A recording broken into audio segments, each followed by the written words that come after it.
Nah, nah, nah, nah. Wait till I get mine. I feel like that should be in the Bible somewhere. Wait till I get my money right, because baby, when I do, I'm going to pay my tithes first. Then I'm going to show out. What's up, you guys? Thank you so much for tuning in to yet another episode of the Pretty Nerd Time Machine.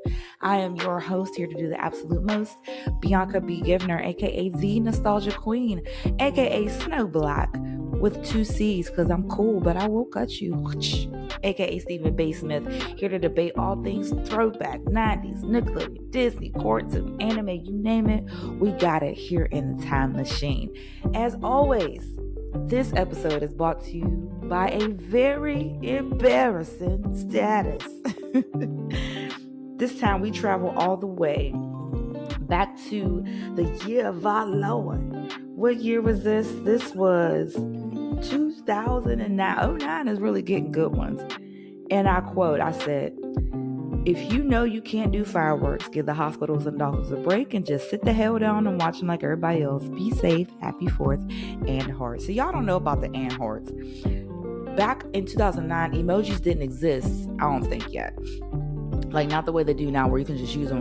Or even if they did, you couldn't use them on Facebook yet. So we had to make our own emojis and hearts and music notes and whatever else. And you had to kind of code to get them in. Good times. See, if you are old enough to have had a MySpace at one time, we should all be coding. We were literally coding, okay, as little young teeny bopper high schoolers. We're going to talk MySpace one of these days. That's a whole nother topic for a whole other time. You guys, we got a really fun episode today, I think. If you don't know me, you guys, I am what I like to call a Twitter monster.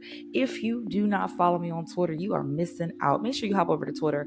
Follow me at Snow_Black, spelled with 2 C's. And I'm known for going viral every now and then. Now, let me be clear. I just tweet fun stuff because I love to have fun on Twitter, get people's opinions, laugh, whatever else. And my tweets have gone around the way a few times. So I decided, I might as well capitalize off it. More money, more money, more money. And that's why I'm here today. So earlier this week, we were talking throwback stuff, which is my favy wavy. And I tweeted this goal, you guys. Now, if you're watching via YouTube, you can see my tweet right here. If you are listening to the podcast right now, I tweeted this really awesome picture that I found. It's a relic from the 90s. And the picture just says, "Nobody. Here go us in the 90s. Now, I'm going to explain the picture for those of you who are listening. So sit back, relax, and hop into the time machine as we take a trip back. Imagine it's summer. It's July. It's 1998. You down south with your grandparents for the mandatory 2-week stay, because that's just what we did in the 90s. You stay with your grandparents for 2 weeks out the summer. It just was a thing. You're down there, and it just so happens to be that the fair is in town. And at the fair, that's where they have the Diet Transformers, aka the rides that you gonna ride.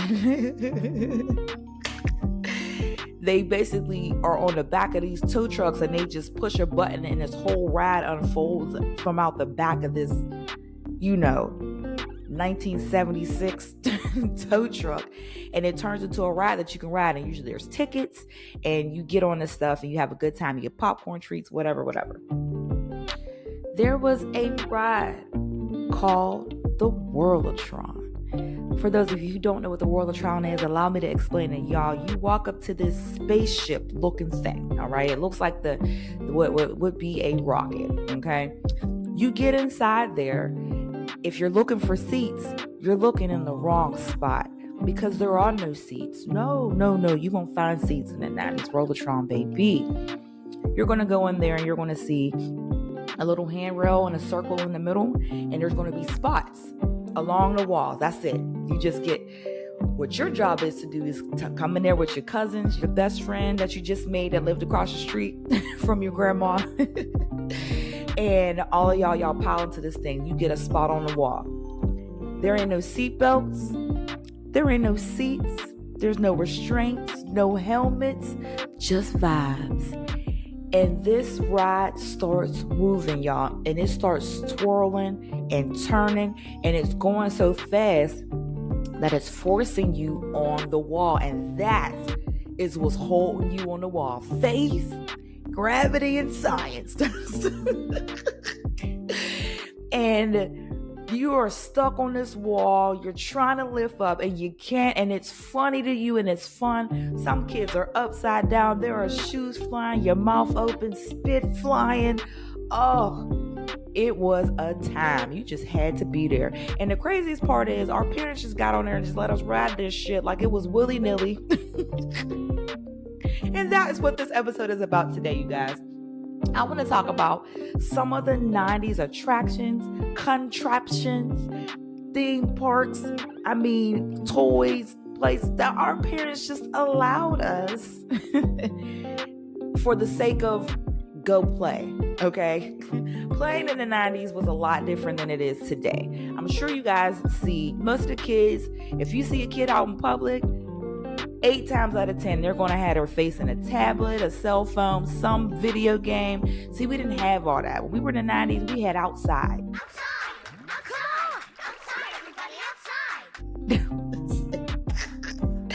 That was it, right? So we had to either make our fun, or make our fun.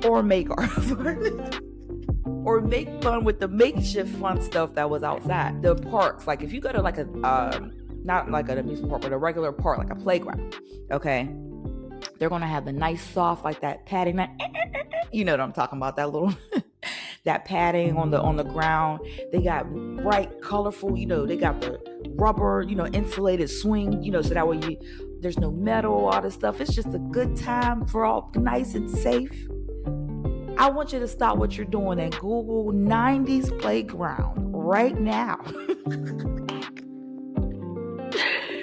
It looks like, I don't know, an abandoned makeshift warehouse. The ghetto! And we used to just play on this stuff. One thing that's prominent, I know that I remember, again, imagine it's the same summer. It's 2 days later after the fair. Your grandma's going to take you to the park because that's just y'all thing. Y'all make sure y'all go at least once every visit. She's going to take you to the park. Now, if you're going to this park expecting to see the soft ground on it, you are sadly mistaken. See, our parks in the 90s, we had a slide, y'all, that was about 9 or 10 rusty bars going up to the top, and then a 100% metal, aluminum, I don't know what, slide that had been sitting out under the direct gaze of a 99-degree sunshine, just sizzling. You could cook eggs on this slide. And what we did was climb up there in our little shorts and tank tops and slide down. You would look back and see little bacon strips of your ass. That then burnt off. You got 3rd-degree burns. And what's even crazier is we would get up, run back around to the ladder, and climb up and do it all over again. And our parents would let us, as they sat on the side on their bench with their little cigarettes, and they gossip and they sports time, I'll go play. Have y'all seen the swing sets? The swing sets used to have just like the regular like chains and stuff. Your fingers would get caught up in the. Come on, it's a different ball game, sincerely, than how it is now. Everything is so safe. They even have like seat belts on the swings. See, when we were kids, do y'all remember? I was reading a tweet about this earlier. We used to literally, on this rickety swing set that was already rocking when you rode it, because it wasn't all the way attached to the ground to begin with. Okay, we would get on these swing sets and swing as high as we possibly could. Swinging so high that the seat is jumping. You would wait. That's how you knew it was ready. It was just jumping when you go, it would go back, and it would jump. And we would jump our goof asses off and try to go land as far as we could. There were no soft, squeaky, it was concrete, straight concrete. And if you was lucky, it was wood chips. And that's if you were at the fancy park. Ooh-wee. Man, we were I don't know how we were doing it. They had monkey bars. Again, it was just a metal thing with like 8 bars across and we were swinging, getting rust, and our parents allowed us just to, you got your TB shot, you're all right. And we just did this. I mean, when I look back at it now, it was so unsafe. Like, have you Google a 90s car seat right now? I want you to do it. If you're watching, look at this. Do you see this? It's literally like a plastic picnic basket with a strap over the top. Maybe. Like, our parents used to like sit us on our laps and like drive, like let us drive, quote unquote, like steer up the street, and good times. You guys, I don't know how our parents they just allowed us to do that. I mean, I don't know. I guess we all kind of looked out for each other back then too. A lot of it wasn't like, nothing was digital. So we were around each other. Like, what I mean? We actually had to like communicate in human. Ugh. I'm like that now. I'm just like, I gotta talk to adults. Like, I'm like, I'd rather not. But it was a different community. We were like a village. Like, everybody looked out for each other. Nobody was getting lost and stolen and hurt for the most part. Not saying it didn't happen, but I'm saying like we were a community. So I feel like our parents might have been a little bit more lenient with like the things that we were allowed to do or go or whatever. Like, for example, there was this magical place called the McDonald's Play Place. Because back in the day, every McDonald's had a play place in it. There was like a kids section. The seats were like made out of the characters. Because this is back in the day when Ronald McDonald, he had a whole squad. I think it was like Birdie, Grimace, the Grimace Shake. That's out right now. He was one of the gang. Like, it was Birdie, Grimace, Ronald McDonald, the Hamburglar. I think it was 4 of them. If I'm forgetting somebody, I'll look it up later. But I think that was like gang. And they had like the little seats that was made out of, it was a place for kids to be, which is why we always used to be like, Dad, can we go to McDonald's? Because it was like so magical to us. Now, in this play place, you guys, it was no ordinary play place. It was like you could put your shoes up, take your shoes off, and you went through here with your socks on. They had ball pits. See, now y'all don't even know about ball pits. Because COVID happened. Y'all don't even know the excitement. But they had all of this stuff. Now, the problem with the McDonald's play places, if you guys remember, now I don't know if they were building all of these play places on top of an electricity factory or something. Because I promise you, going through these tunnels, it was just plastic, and it was almost, you could almost hear the electricity, because holding these plastic or whatever was together with these big like metal screws, and coming through these tubes after you done got all the electricity charged up, it would shock your ass like Pikachu.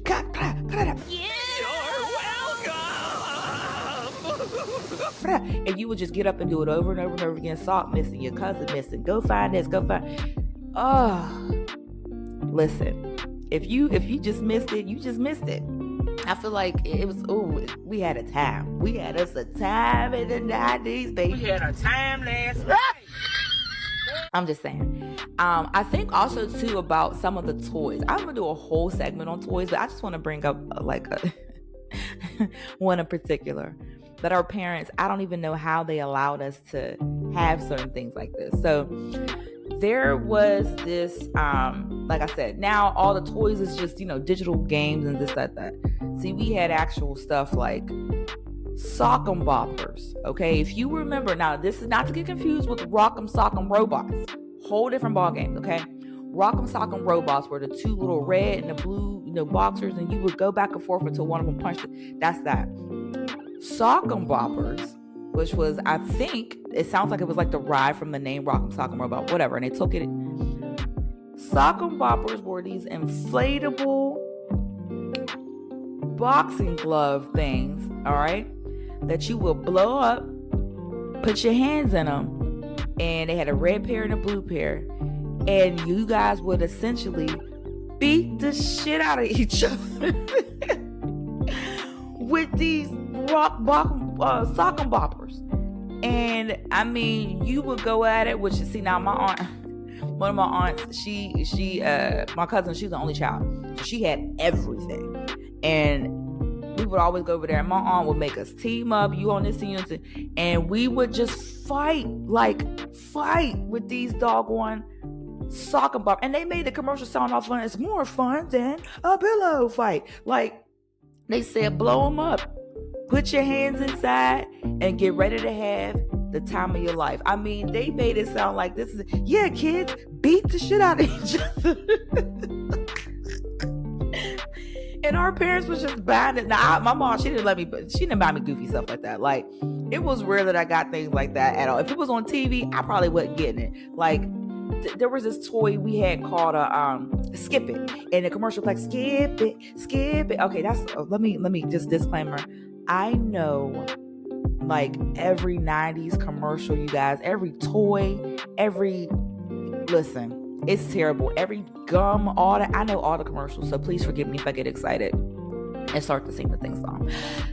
Skip It was this little, like, it was a hula hoop, but it was on a ball. So it was like a circle that was about this big. It was about, yay round. And you would stick your ankle in that little circle.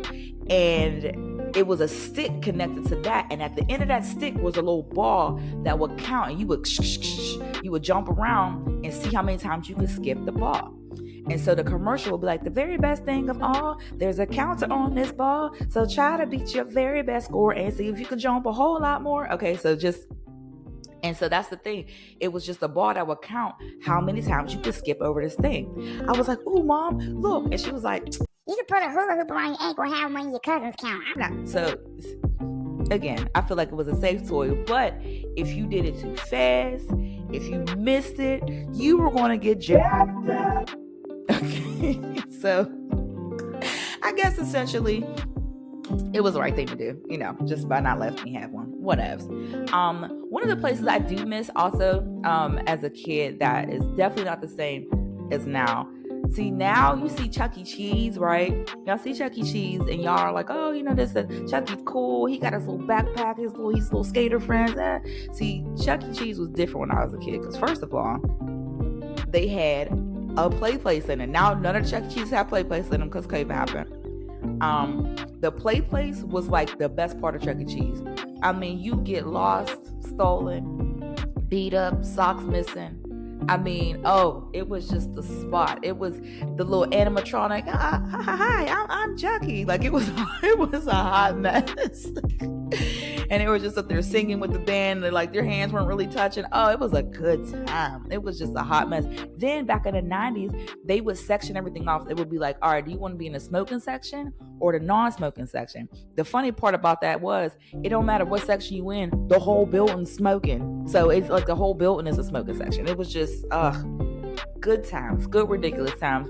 They had ball pits. They had this other magical place called DZ Discovery Zone. Ooh, baby. That was like the fancy Chuck E. Cheese. If you was at DZ Discovery Zone, oh, you was that girl, that boy, you was it.